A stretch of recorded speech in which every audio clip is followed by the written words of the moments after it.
And I've said it before, I'll say it again. I mean, he is the most steady, reliable guy that you can find in this league. I mean, I'd love to know somebody that is more reliable than him, because I don't know if there is. So he just does what he's supposed to do times 10, and he's productive. He's tough.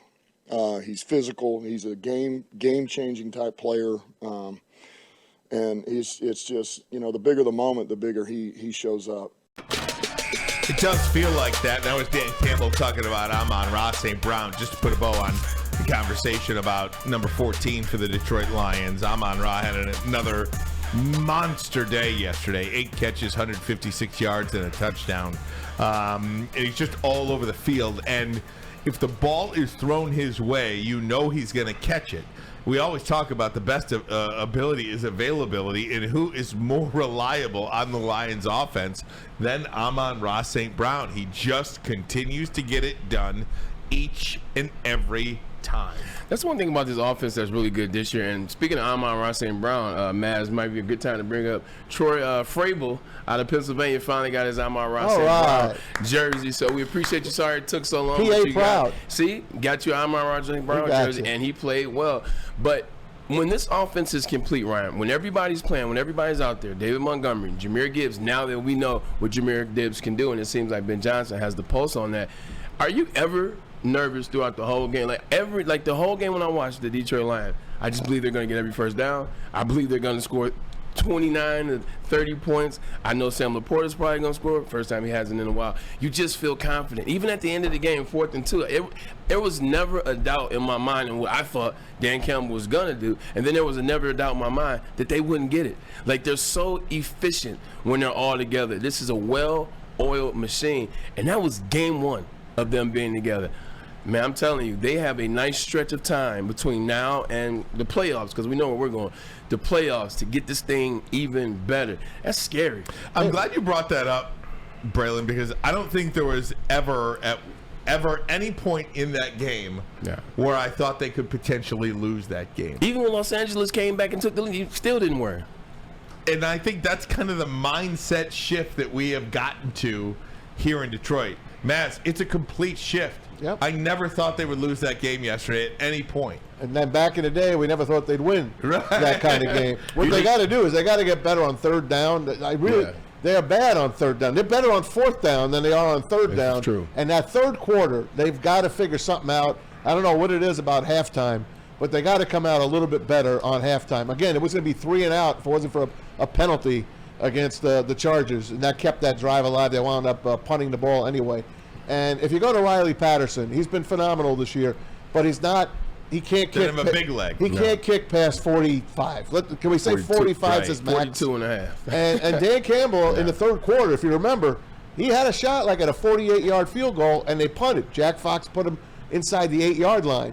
It didn't matter because the Chargers drove down the field and scored anyway. But by the time the 3rd quarter rolled around, guys, late in the 3rd quarter, you knew last team that had the ball was going to win, and that's what Dan Campbell played for. And he played it right this time.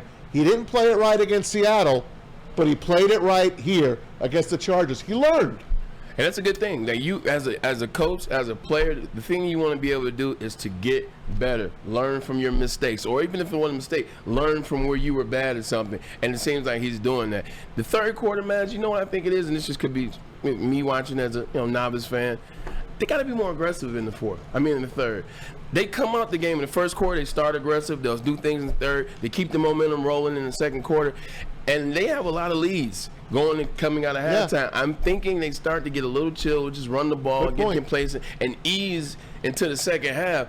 Man, start that 3rd quarter like you start most 1st quarters. You got to be a little bit more aggressive, I think. But they did yesterday. Sorry, Rye. That's all right. They started the 3rd quarter with passes, and I was on my way in here. I was listening to Dan Miller and Lomas Brown because I had the post-game show.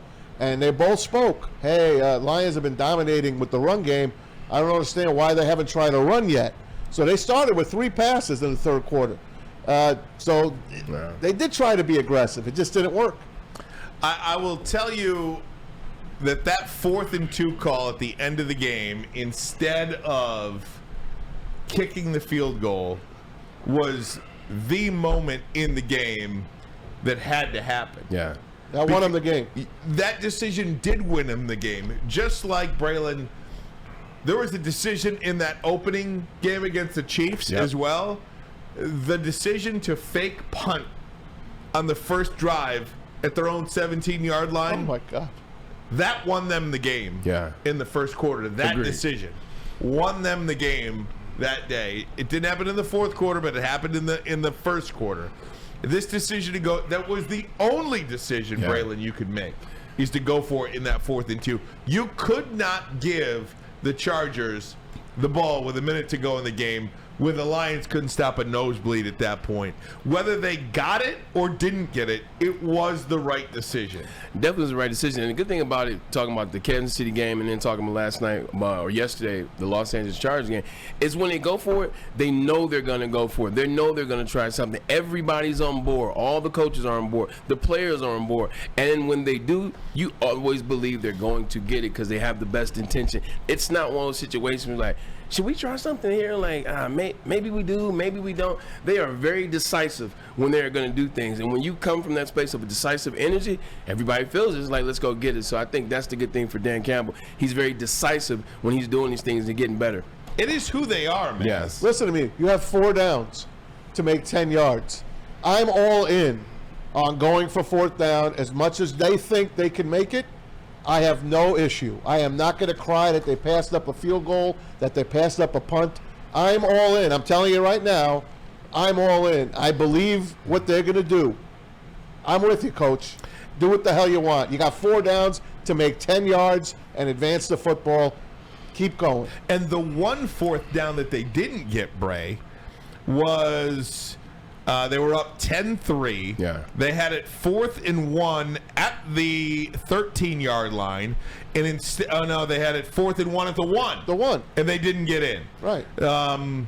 So that's the only one they missed. That was the only one they missed. But what happened was they came back on the very next series. And what did they do? 4th and goal at the 1. They went for it and they got it. Yeah. So it did work out. I mean, you could have kicked 2 field goals and had 6 points. Yep. But you went for it twice and got 1 touchdown and you have 7. There you go. So it did work out for them. Yeah, it worked out for them, and then it's about responding. That's another instance of response. The Detroit Lions have been really good this year, and Dan Campbell at responding. Jared Goff throws a pick 6, comes back with a touchdown. Throws a pick 6 against Seattle, comes back with a touchdown. Last night, same thing. They don't get it on 4th and 1. Okay, come back again and do the same exact thing. Their responses have been really good this year. I want you go ahead, Maz. Jim Nantz and Tony Romo, I just loved how they brought the whole city of Detroit and all their teams involved. Remember they showed the bad boys? Oh, they played over there at the Great Western Forum. They were it was a love fest yesterday for the Lions on CBS, and it just made me happy. I just want to go back to what Dan Campbell talking about this aggressive offense. This is Dan Campbell talking about that aggressive mentality, and then we're going to immediately play for you a soundbite talking about trusting that offense too right here.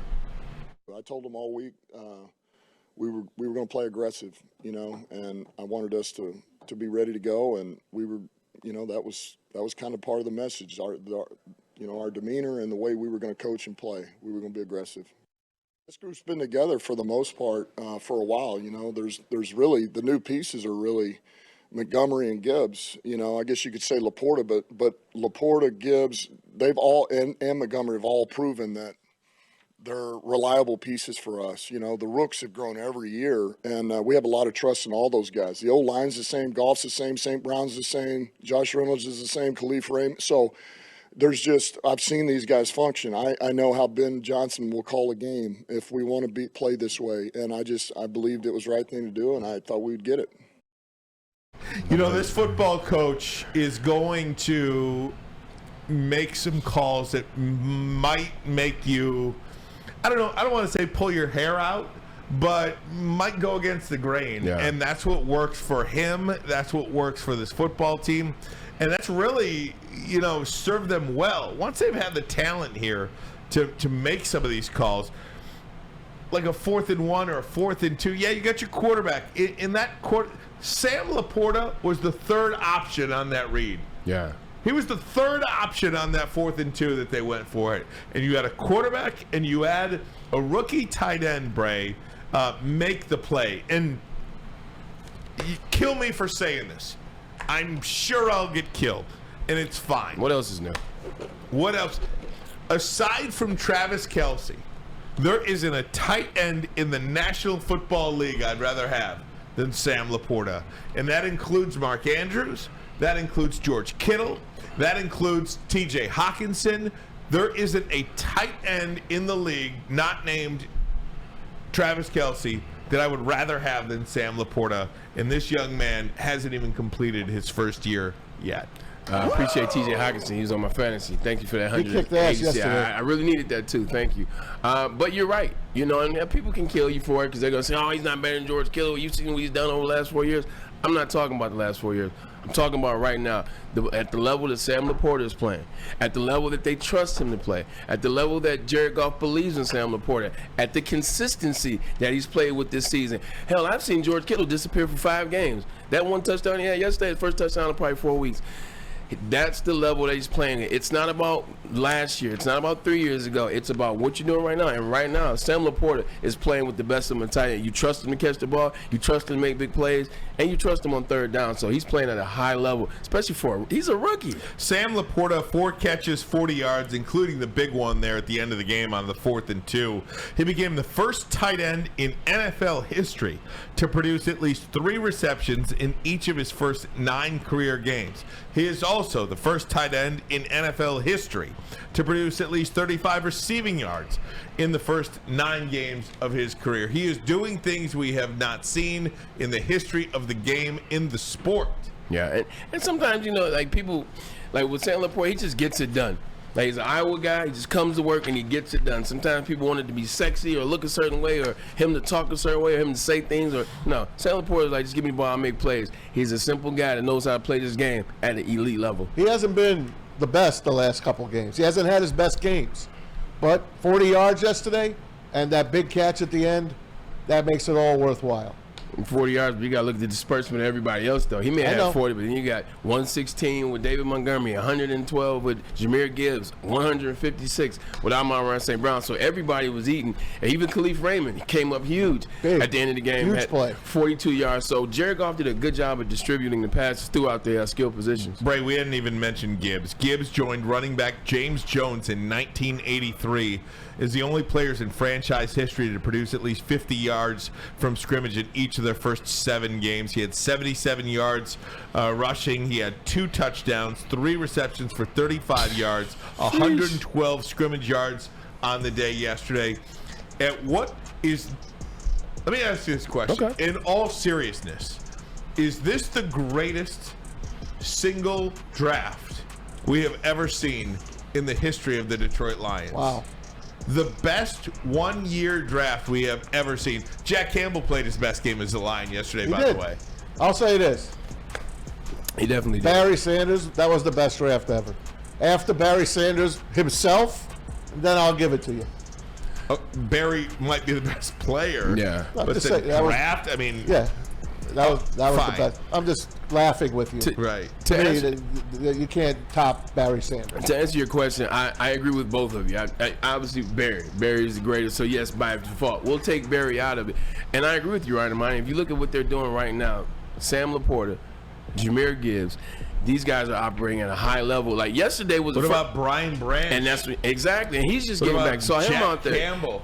What about Colby Sorsdale? He's contributing. Watching that yesterday, watching Jahmyr Gibbs and David Montgomery, Thunder and Lightning, man, it was like watching Marion Barber and Lawrence Maroney when I was in Minnesota. They were dominant, and that's how they looked. We'll continue on with